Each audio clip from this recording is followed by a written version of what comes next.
In this video, how to set up shipping labels with PayPal shipping. I will show you step by step how to create shipping labels using PayPal shipping.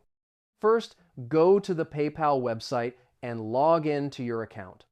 After logging in, go to the Activities section. Look for the shipping option, usually called Shipping or Create Shipping Label. Click the option to create a new shipping label.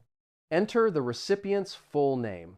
Type the complete address, including street, city, state, and zip code. After that, enter the package weight. Select the available shipping service, such as standard shipping or express shipping. PayPal will display the available shipping price options. Choose the option that best fits your needs.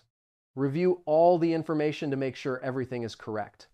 Click Buy Label to purchase the shipping label. Then download the shipping label file. Print the label and attach it to the package before sending.